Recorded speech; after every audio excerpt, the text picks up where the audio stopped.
So we're about to get into some common IPV myths. Many people think they know about it until they actually become either a victim or the loved one of a victim. And then they start to get educated and they realize that some of the things they thought they knew, they actually did not. And it's important for us to understand what the myths are so that we can dispel them and help educate people. All right, the first myth. While battering is devastating, it is very rare. So 1/3 to 1/2 of all women in the United States will be assaulted by their intimate partner at some time in their life. So I want to put this statistic in perspective for you. So in 2010, there were, according to the U.S. Census Bureau, 157 million women in the country. So if we're saying 1/3 to 1/2 of them, that's anywhere between 51,810,000 up to 78.5 million women will be assaulted. Not maybe, but will be assaulted at some point in their life. And this doesn't even include the non-physical. They're specifically talking about battering with this particular one. Another myth is that it's up to all members of the family to stop the violence. Only the perpetrator has the ability to stop the violence. Battering is indeed a choice. There's some of us who come from the idea it takes a village to raise a family. It takes a village to keep the family together. Keep in mind, one of the tactics that abusers will use is isolation. They want to get the victim as far away from the family, friends, and supportive networks as quickly as humanly possible. Because there are some victims whose families will intervene. They absolutely will. If they know. If they know about it. That's interesting. Day before yesterday, I was on Facebook. I don't remember why. But there was a video posted of a man just hitting another guy. And I'm like, I don't do violence that well. But it was because he caught his sister's boyfriend smacking her around. And I don't know if you all saw it, he dragged him out into the street and, gave him the business. So it helps the abuser to completely remove the victim from anyone that they think will protect them. Men who batter are often good fathers and should have joint custody. So of the men who batter their female partner, 70% sexually or physically abuse their children. Abusers may also try to use the children as a way to stay connected to their victim as well. Sometimes the children are even interrogated when they get to where the abuser lives. Like, what is your mom or dad doing right now? Are they seeing anybody? And the children are now in the middle of this very horrific thing. Now, IPV only occurs in low-income and poorly educated communities. Absolutely. It occurs across geographical, economical, educational, religious, and racial boundaries. It knows no boundaries.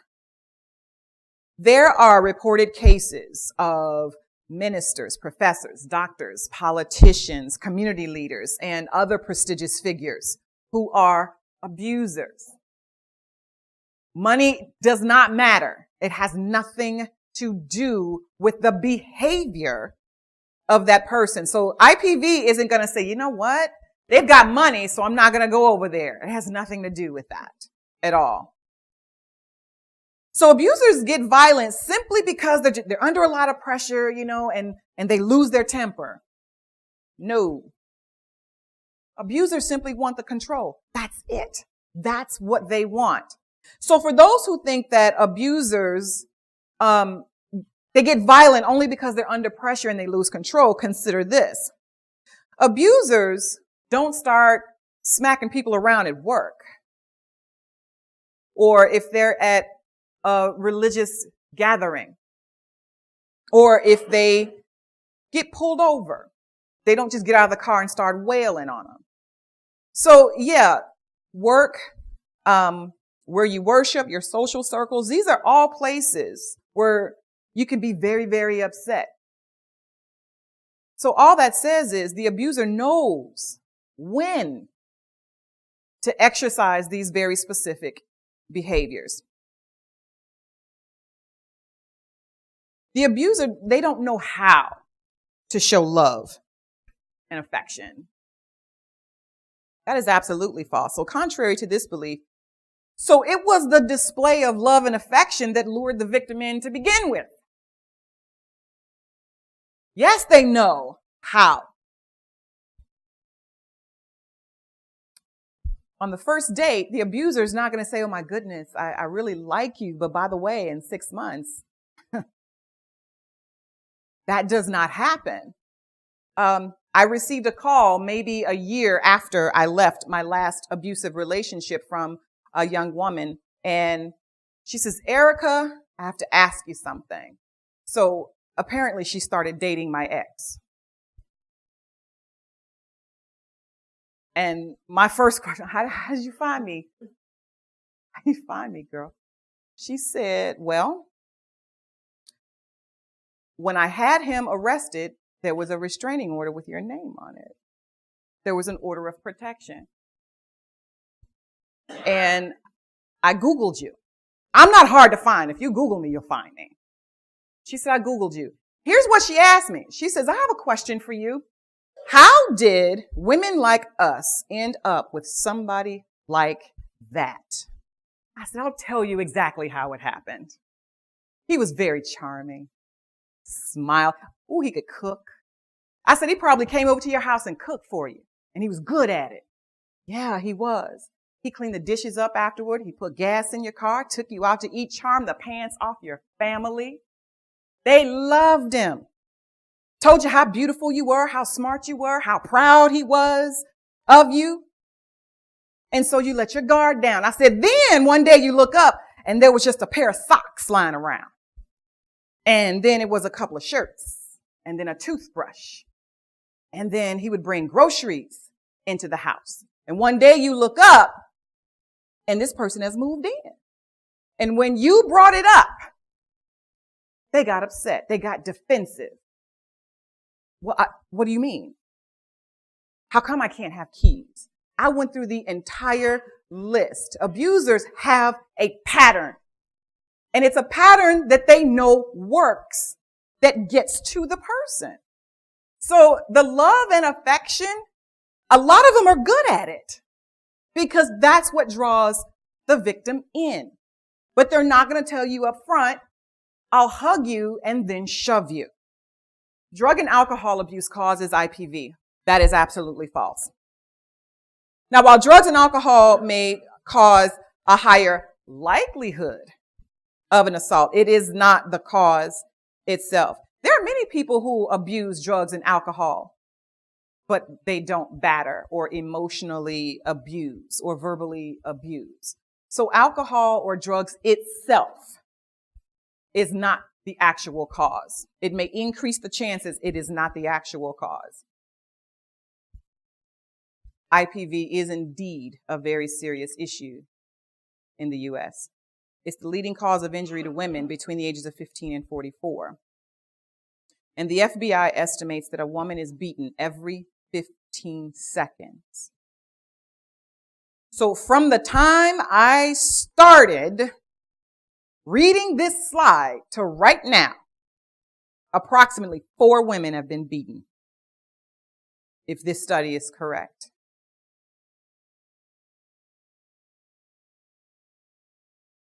I want to take you through a little exercise. On page 37. Let's think about this for a second. I want you to think about a movie, television shows, comic strips, anything in the media. What have we seen, past or present, that contribute to these myths or somehow encourage people to commit IPV? Think about what we see on television, past or present, what we read, what's portrayed in the media. Write those down.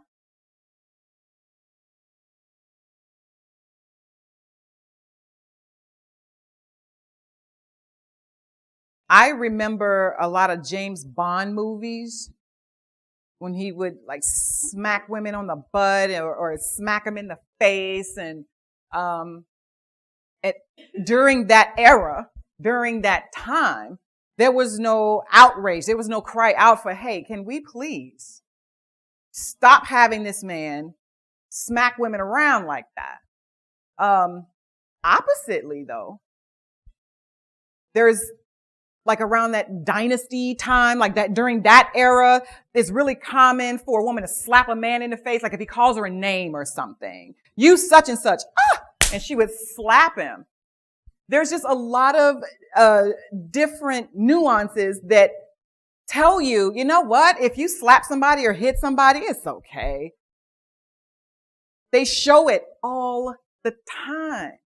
Men slapping women, women slapping men, women slapping each other in these reality shows. I mean, it's just, it gets to be out of hand. And if you're someone who does not know how to separate what you see on a screen from real life, you internalize that stuff. I'm going to try that. Next time someone calls me a name, I'm going to do just what they did. What do you call the comics? I'm not a comic book person, but as I said, I have 6 sisters and 4 brothers, so I have 34 now, nieces and nephews. And my nephew comes to me with this comic, and I wrote it down, Ant-Man. There's a Marvel superhero, Ant-Man, and the image, I took a picture of it. I'm like, I'm not gonna believe this. So the comic is Ant-Man standing like this, and his wife or girlfriend is in midair going backwards. He backhanded her. And you know, they have the little, whatever it is you call it to indicate a strike. Yeah, the action or whatever. And my nephew was looking at this, reading it intently, and he sees a superhero. This is someone who's deemed a hero, has backhanded this woman. Think about this. These are the things that we are allowing the public to see, and we're saying subliminally, this is okay. I had to read the rest of it because I need to know the context of it. Like, did she try and stab? Like, what? Was he defending himself or anything like that? He was ticked off. He wasn't happy.